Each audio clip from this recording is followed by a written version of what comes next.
ओम श्री गणेशाय नमः।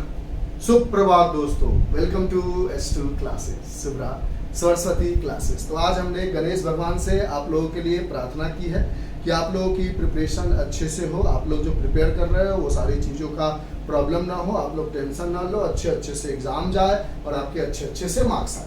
क्योंकि हमें ऐसा रियलाइज हुआ कि अभी आपके पास पूरी तरह से चैप्टर रिवीजन करने का टाइम खत्म हो गया।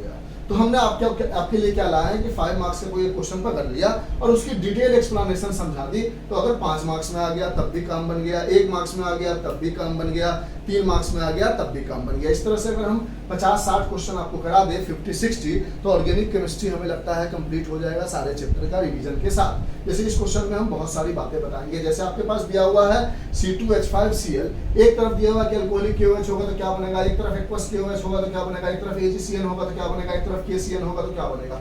जिन बच्चों को आता है वो सारी चीजें जानते होंगे, जिनको नहीं आता है वो थोड़ा सा एक बात को ध्यान रख ले कि अगर अल्कोहलिक KOH की जगह ये दे दिया होता अल्कोहलिक NaOH, या ये दिया होता C2H5OH प्लस CH3COO Na, या C2H5OH प्लस CH3CH2COO Na।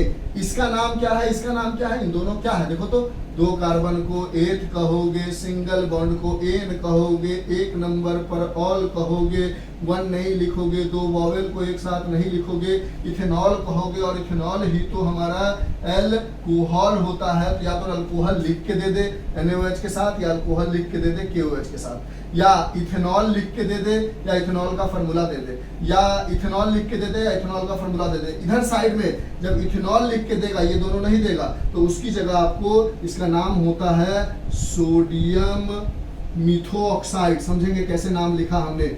इस जगह जो Na है उसका नाम लिख दिया सोडियम, और यहाँ पर हमने देखा कितना कार्बन है, 1 कार्बन है, तो इसको हमने बोला मिथोऑक्साइड। अगर यहाँ कितना कार्बन है, 2 कार्बन है, तो इसको हम बोलेंगे सोडियम इथोऑक्साइड। तो इस तरह से इस कार्बन को भी काउंट करेंगे तो सोडियम प्रोपोऑक्साइड हो जाएगा। ठीक है, नहीं ठीक, इस तरह से भी आप नाम लिख सकते हो। ये सोडियम सॉल्ट ऑफ इथोऑक्साइड है, सोडियम इथोऑक्साइड है। समझेंगे हम क्या कहना चाह रहे हैं।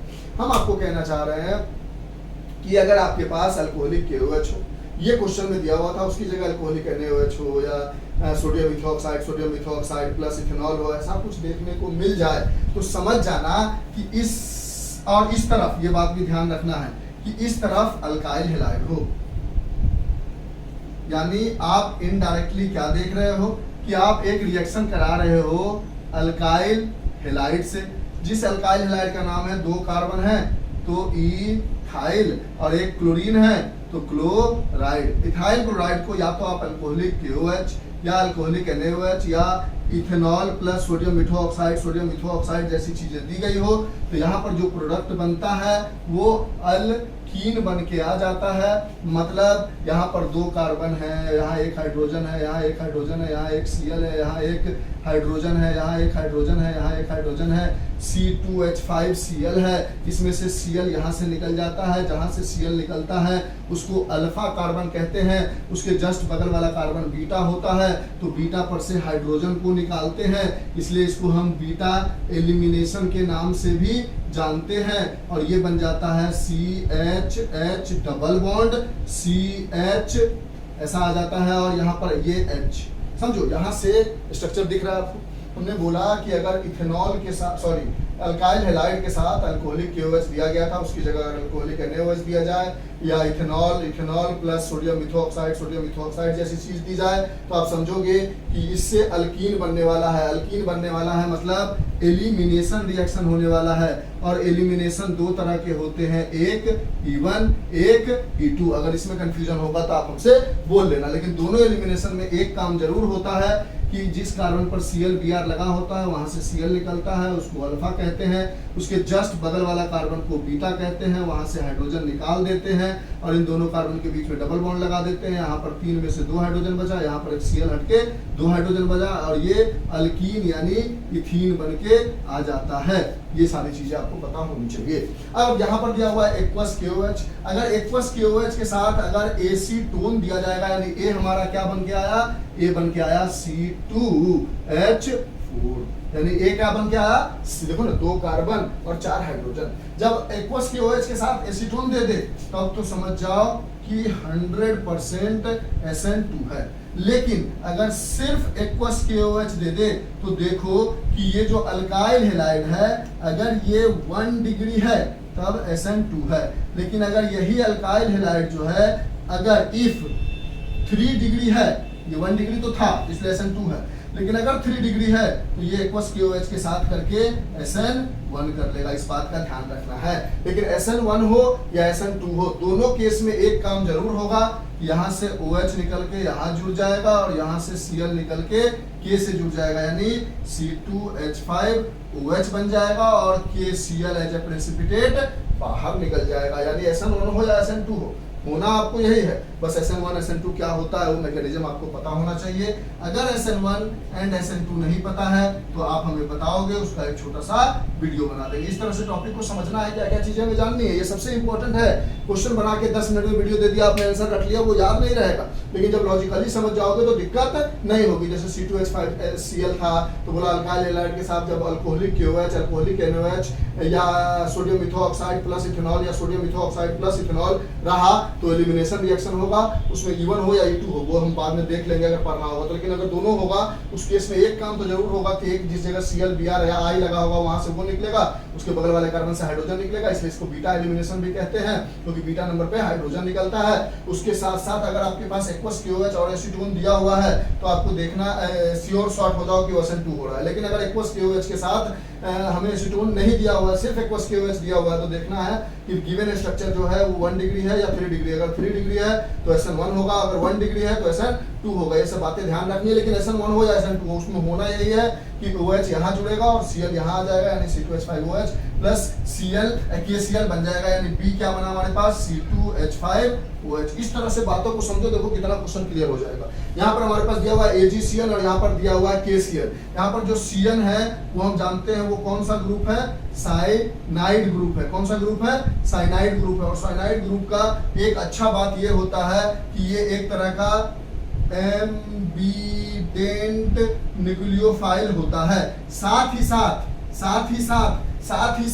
ये एक तरह का स्ट्रॉन्ग न्यूक्लियोफाइल होता है, स्ट्रॉन्ग न्यूक्लियोफाइल होता है। और जब भी स्ट्रॉन्ग न्यूक्लियोफाइल हो, जैसे Cn हो गया, जैसे आपके पास अगर कहीं पर दिया हुआ है एक्वस KOH, उस समय देखना है कि ये अगर 1 डिग्री है तो SN2 है, अगर ये 3 डिग्री है, क्या 3 डिग्री है R, अगर 1 डिग्री है तो SN1 है, 3 डिग्री है तो SN2 है, SN1 है। ये सारी चीजें ध्यान रखनी है। एम्बिडेंट न्यूक्लियोफाइल में और बहुत सारे न्यूक्लियोफाइल दिखेंगे, जैसे आपको NO2 दिखेंगे, ये भी एक तरह का एम्बिडेंट न्यूक्लियोफाइल है। एम्बिडेंट न्यूक्लियोफाइल वो होता है जो दोनों तरफ से अटैक कर सके और साथ ही साथ स्ट्रॉन्ग न्यूक्लियोफाइल है। तो बहुत तरह के स्ट्रॉन्ग और एम्बिडेंट न्यूक्लियोफाइल देखने को मिलेंगे, जिसमें से आपके बुक में इंपॉर्टेंट है AgCl और NO2, जिसके साथ KNO2 या AgNO2 लगा होगा। तो पहले आपने एलिमिनेशन और सब्स्टिट्यूशन की कहानी समझ ली, इसको इरेज करें, इन दोनों को इंडिविजुअल बता देते हैं ताकि आपको मजा आ जाए। आप बोलो हाँ सर क्या बताया है आपने, यहाँ तक लिख लो, आप अच्छे से लिख लिया।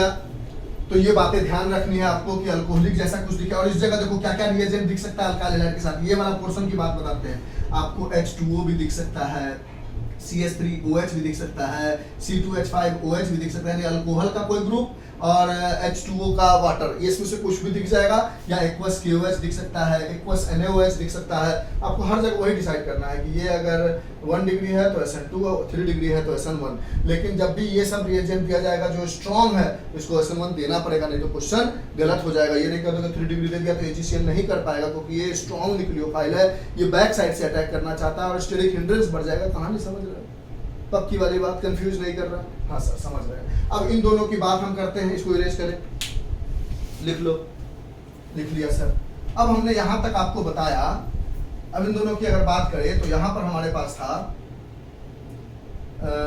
AgCl और C पॉइंट था। तो हमने बोला कि यहाँ पर क्या होगा कि SN2 यहाँ पर भी होगा, यहाँ पर भी SN2 हो रहा था क्योंकि 1 डिग्री था, और ये भी स्ट्रॉन्ग न्यूक्लियोफाइल है तो ये भी SN2 करेगा तो Cn यहाँ जुड़ जाएगा और C2H5Cl बन जाएगा और प्लस AgCl बाहर निकल जाएगा। यहां पर भी रिएक्शन का जब आंसर लिखोगे तो लिखोगे C2H5 CN बन जाएगा, लेकिन KCN बाहर निकल जाएगा। लेकिन एक ट्रिक खेल देगा, यहाँ CN ना देके NC दे देगा और वहां CN देगा। तो आप इन दोनों बातों को ध्यान रखना, इसलिए इसका नाम हम बोले एम्बिडेंट न्यूक्लियोफाइल। क्या होगा कि जो हमारा एम्बिडेंट न्यूक्लियोफाइल होता है वो क्या होता है, विच attack from both the side. तो देखो CN में क्या है कि जब K के साथ लगा है तो ये प्लस और माइनस टूट गया, तो C की तरफ से अटैक किया तो CN जुड़ा।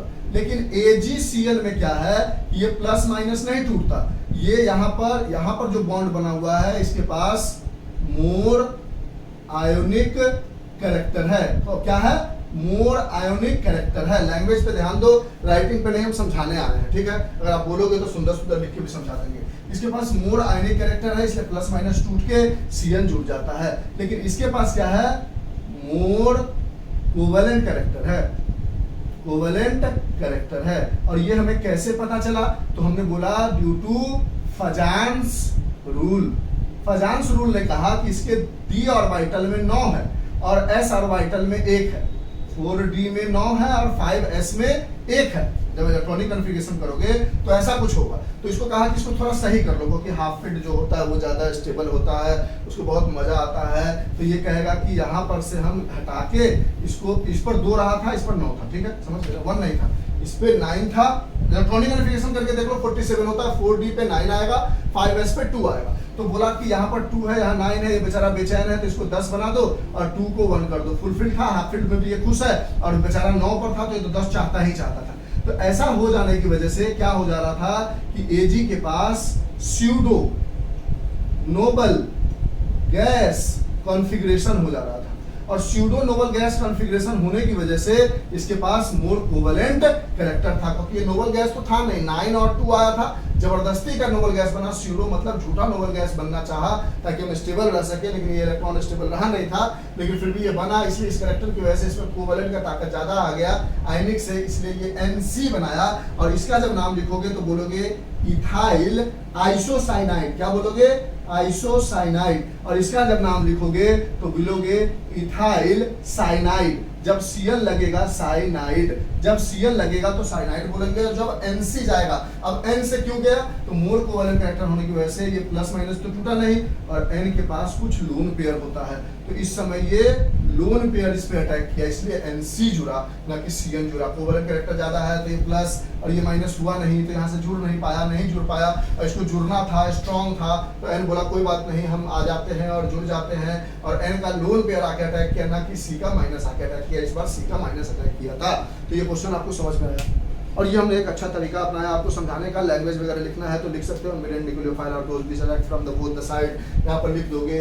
एक बार NO2 का लिखना होगा तो ऐसे बना दोगे KNO2, और एक बार AgNO2 बना दोगे। जब KNO2 होगा तो ऐसा होगा KN double bond O minus, एक बार O की तरफ से अटैक करेगा, लेकिन जब Ag होगा तो ये N डबल बॉन्ड O, यहाँ O माइनस थोड़ा बहुत पार्शियल जैसा होगा, और यहाँ भी लोन पेयर होगा, तो इस लोन पेयर से अटैक करेगा। ये दिखा दोगे due to pseudo noble gas configuration. तो बताओ, ये अगर लॉजिक आपको सही लगा तो इस लॉजिक से हम बहुत सारे क्वेश्चंस बनाएंगे। साफ साफ हमने लिखा नहीं, लेकिन समझाने की पूरी कोशिश की है। अगर आपको लगेगा कि साफ साफ लिख देना चाहिए था तो हम साफ साफ लिख के अगला क्वेश्चन बनाएंगे। हम आपके कमेंट का वेट करेंगे, आप हमें बताओगे, ठीक है।